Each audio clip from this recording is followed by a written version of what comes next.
Mr. Justice Gulzar Saab, Honorable Justice Qazi Faiz Isa Saab, Honorable Justice Mr. Amir Bhatti Saab, Honorable Justice Mr. Athar Manala Saab, Baki Honorable Judges, Presidium members, ladies and gentlemen. एक बहुत बड़ी खूबसूरत आवाज़ जिसको अभी सिर्फ चंद minute पहले iron lady के हवाले से उनका तारुफ कराया गया और रेफरेंस हुआ। सारी ज़िंदगी उसकी आवाज़ गरीबों की आवाज़ थी, इस मुल्क के मजलूम लोगों की आवाज़ थी। क्या औरत क्या मर्द, हर शख्स के लिए उसने आवाज़ उठाई और बड़े दर्द से आवाज़ उठाई। जब वो आवाज़, उसमें एक गूंज थी, एक चीख थी। वो ये नहीं देखती थी कि ये आवाज़, ये चीख किन के कानों में जाकर जो है हलचल मचाएगी। कभी उसने नहीं सोचा, कभी उसने नहीं सोचा। मगर आज उस आयरन लेडी के हवाले से मैं बहुत अफसोस और उससे कहता हूँ कि आसमा जहांगीर फाउंडेशन के मैनेजमेंट्स ने आज जो इस इनागुरल सेशन के लिए जो टॉपिक चूज़ किया है, उस हवाले से मैं समझता हूँ कि कतई सही नहीं है। Role of the judiciary in protecting the human rights and strengthening the democracy. क्या बात करते हैं, क्या बात करते हैं। कौन सी जुडिशरी मौजूद है?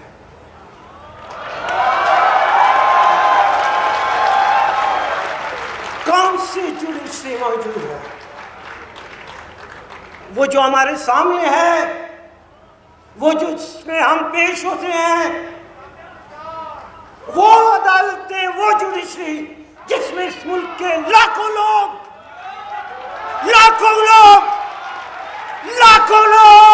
सुबह 8 बजे से 2:30 बजे तक इंसाफ के लिए, अपनी दादरसी के लिए मौजूद होते हैं। जब वो 2:30 बजे वापस अपने घरों को जाते हैं तो अपने सीने पे, अपनी रूहों के ऊपर एक जख्म लेकर जाते हैं।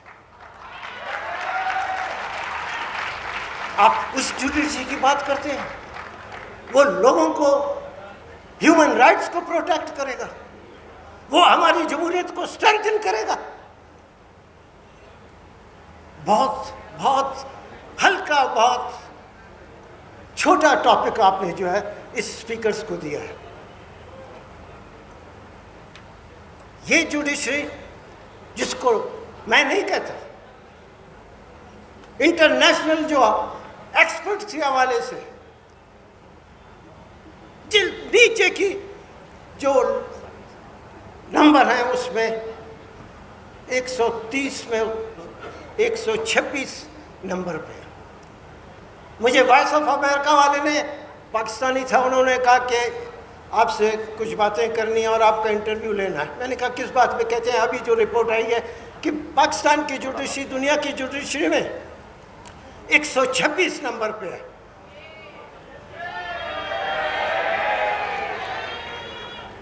मैंने कहा इस पे आप बहैसियत पाकिस्तानी खुश नहीं कि नीचे से हम 4 नंबर ऊपर हैं।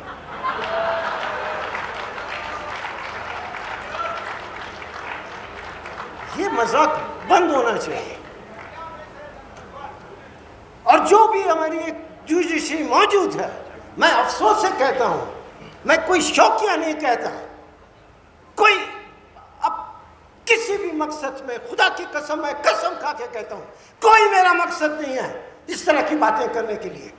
मैं एक जिम्मेवार आदमी हूं इस मुल्क के लिए, इस मुल्क की जुडिशरी के लिए, इस मुल्क की जुडिशरी के लिए। जितने लोगों ने काम किया, जितने लोगों ने कुर्बानियां दी, सबसे आगे अली अहमद कुर था। मुझे राइट पहुंचता है बात करने का। ये मेरा हक है, ये मेरा हक है कि मैं बात करूं। आज आज जो भी हमारी जुडिशरी है हम रिस्पेक्ट करते हैं। मैं कभी भी कोर्ट रूम में जो है मैं वो करते हुए गया हूँ, मैं बहुत रिस्पेक्ट पे करते हुआ मैं गया हूँ। वो कोर्ट में रिस्पेक्ट देते हैं, कोशिश करते हैं, लड़ते हैं, झगड़ते हैं, लोगों के लिए जो भी थोड़ी बहुत छोटी मोटी जो भी रिलीफ हम लेने की कोशिश करते हैं। मगर उस जुडिशरी में भी वाज़ेह तौर पे नजर आने वाली बात है कि डिवीजन है। 126 नंबर पे भी जो जुडिशरी है उसमें भी डिवीजन है। अब हम क्या लोगों को मैसेज दे रहे हैं? मुझे अफसोस होता है, मैं एक जिम्मेवार आदमी हूं और मुझे अफसोस होता है क्यों हम इस हालत पे पहुंचे। ये 22 करोड़ आवाम का मुल्क है, 22 करोड़ आवाम का मुल्क है, 22 करोड़ आवाम का मुल्क है। और एक जर्नल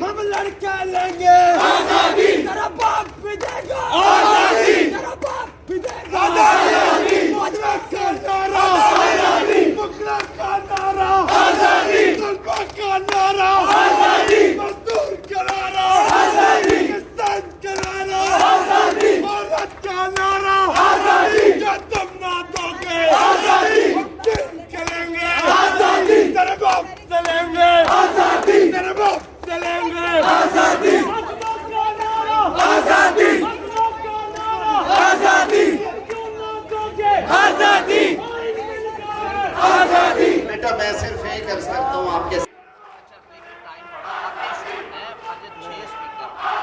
मैं जाता हूँ फिर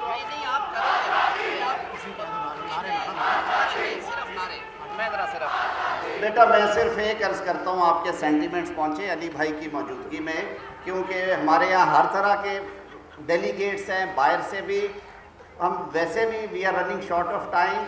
ये काइंडली स्लोगन्स हम करेंगे कॉन्फ्रेंस के इख्तितामी इजलास में जो कि पॉलिटिकल एजेंडे के साथ होगा, और उसमें इंशाअल्लाह अज़ीज़ आपको वो कलर भी नज़र आएगा जो हमें आसमा जहांगीर दे के गई हैं। हम इस सेशन को क्योंकि कंक्लूजन की तरफ लेके जा रहे हैं, आपके जज्बात हमारे सामने। अली अहमद कुर साहब।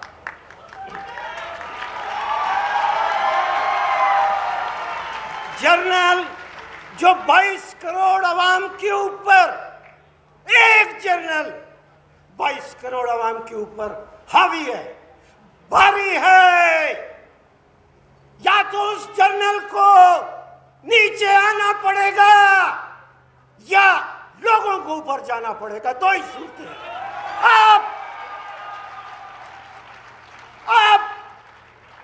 अब बराबरी होगी, अब बराबरी होगी, बिल्कुल ऐसे बराबरी होगी। जनरल और पाकिस्तान के एक शहरी में कोई फर्क नहीं होगा।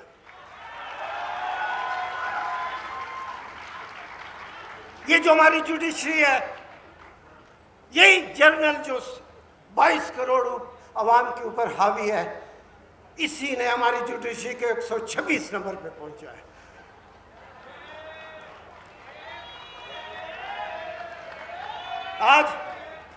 आज इस मुल्क में इंटेलेक्चुअल क्लास वो इस मुल्क से कब की खत्म हो चुकी है। इस मुल्क में अब कोई इंटेलेक्चुअल क्लास नहीं है, और इस मुल्क में कोई मिडिल क्लास दरमियान में नहीं रहा।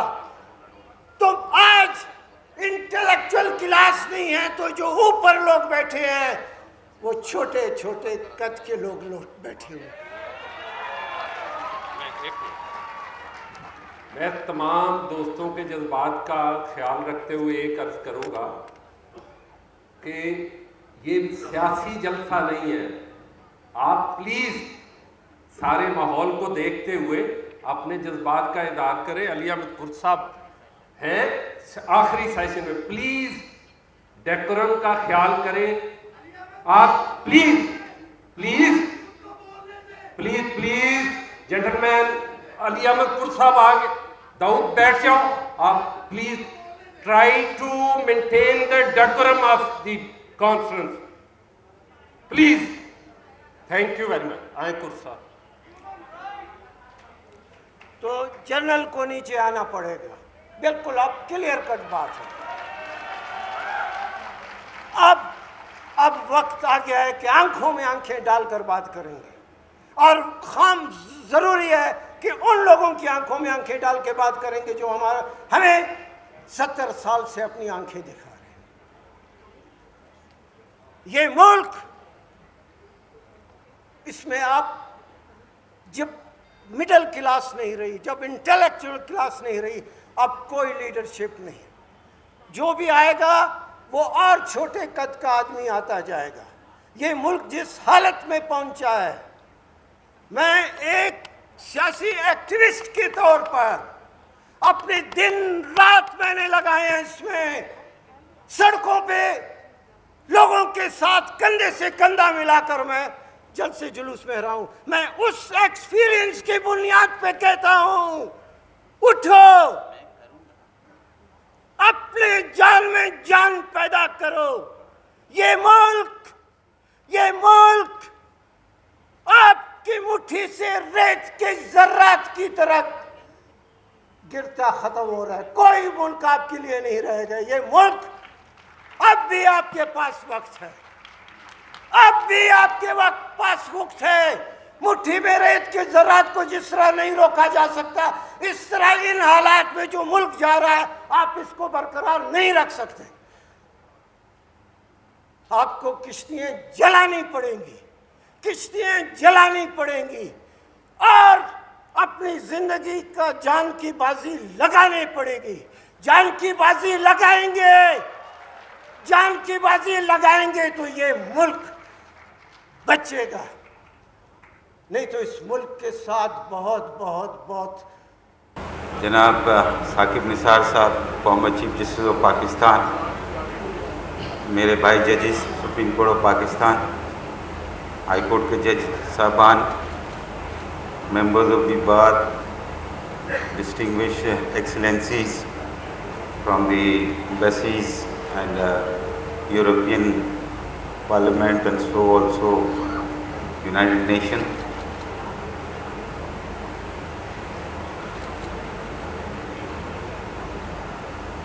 थोड़ा शुरू करने का मामला बदल गया है बात को। अली अहमद कुर्द साहब ने कुछ बातें कही हैं जिसके बारे में जिक्र करना बहुत ज़रूरी है। लोगों को किसी किस्म का गलतफहमी का शिकार नहीं होना चाहिए, और इदारा अदलिया के इदारे का हेड होने की हैसियत से ये मुझ पर लाजिम है कि मैं उन बातों का किसी हद तक जवाब दूं जो यहाँ तक बन सकता है। सबसे पहली बात यह है कि जो अली अहमद कुर्द साहब ने मेरी अदालत के बारे में अगर कोई बात कही है तो मैं उसको बिल्कुल उस बात से मैं एग्री नहीं करूँगा। मैं अपनी सुप्रीम कोर्ट के बारे में अगर कहूँ तो मेरे सारे जजेस सुप्रीम कोर्ट ऑफ पाकिस्तान के नहायत तनदेही के साथ एक्स्ट्रा आवर्स लगा के मेहनत के साथ काम कर रहे हैं, और आवाम को इंसाफ, उनके बुनियादी हुकूक, कानून की अमलदारी, आइन की अमलदारी, इंसाफ की बुलंदी और एक डेमोक्रेटिक कंट्री की प्रॉस्पेरिटी के लिए मुस्तकिल काम कर रहे हैं और तनदेही के साथ काम कर रहे हैं। इसी तरह से मेरे हाई कोर्ट के जजेस चाहे वो इस्लामाबाद हाई कोर्ट के हों, चाहे वो पेशावर हाई कोर्ट के हों, चाहे वो लाहौर हाई कोर्ट के हों, चाहे वो बलूचिस्तान के हों, चाहे वो सिंध के हों, सब जजेस मेरे अदालत के तनदेही के साथ काम कर रहे हैं। मेरी लोअर जुडिशरी भी बहुत मेहनत के साथ, लगन के साथ लोगों को इंसाफ फराहम कर रही है। उनके जो मुकदमे हैं उनको सुनते हैं, उसके फैसले कानून के मुताबिक देते हैं। अगर वो किसी का मुकदमे में किसी को अगर कोई एतराज़ होता है तो उसका कानूनी हक होता है कि वो उसको चैलेंज करे, और बड़ी अदालत में चैलेंज करके उसको अपने कानून की पैरवी करके और उसको फैसले को तब्दील कराना चाहे तो तब्दील भी हो सकते हैं।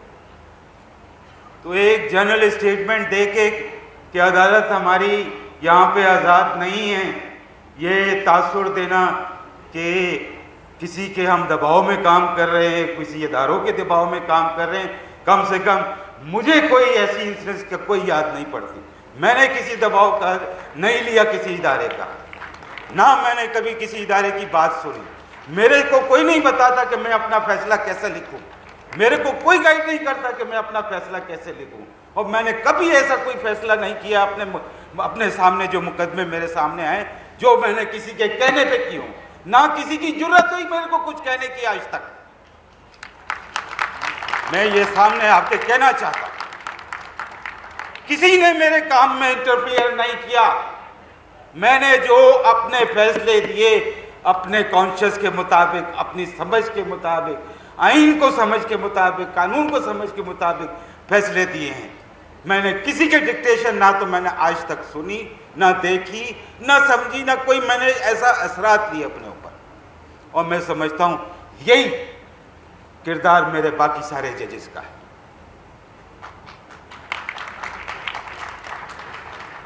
मेरी अदालत लोगों को इंसाफ देती है।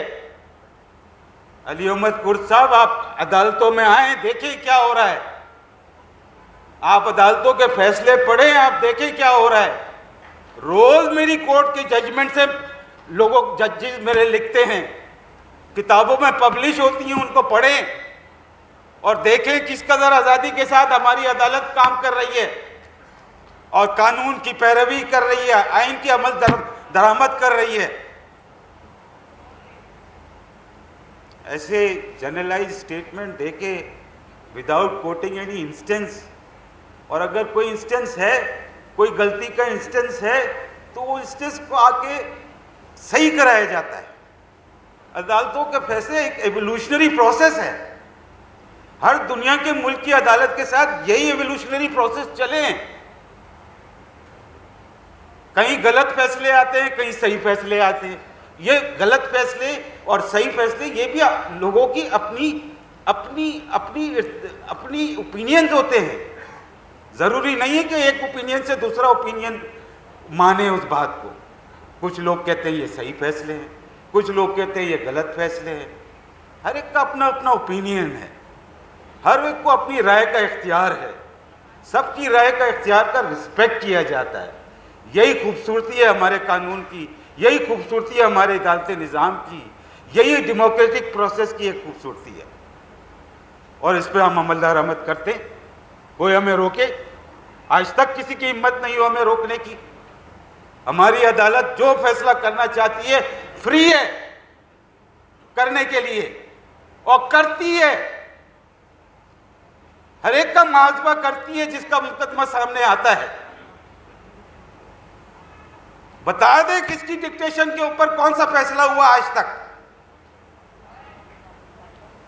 ऐसा नहीं है। गलतफहमियां पैदा नहीं करे लोगों के अंदर। मैं अपने इदारे के बारे में बात करता हूं, लोगों को गलत बातें नहीं बताएं, इंतशार नहीं फैलाएं, इदारों के ऊपर से भरोसा नहीं उठवाएं लोगों का। यह काम नहीं है।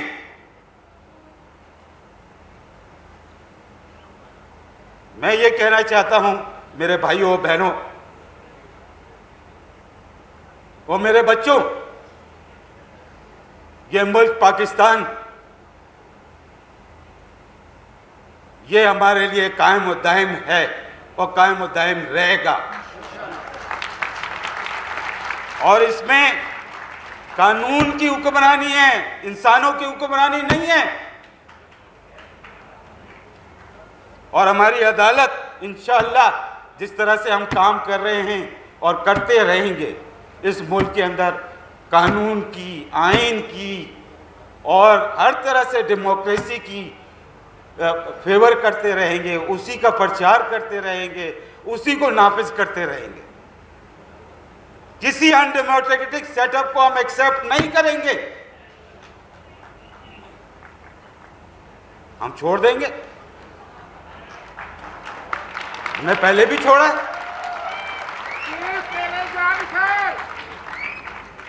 मेरे ख्याल में इतनी बात काफी है आज के लिए। Thank you very much.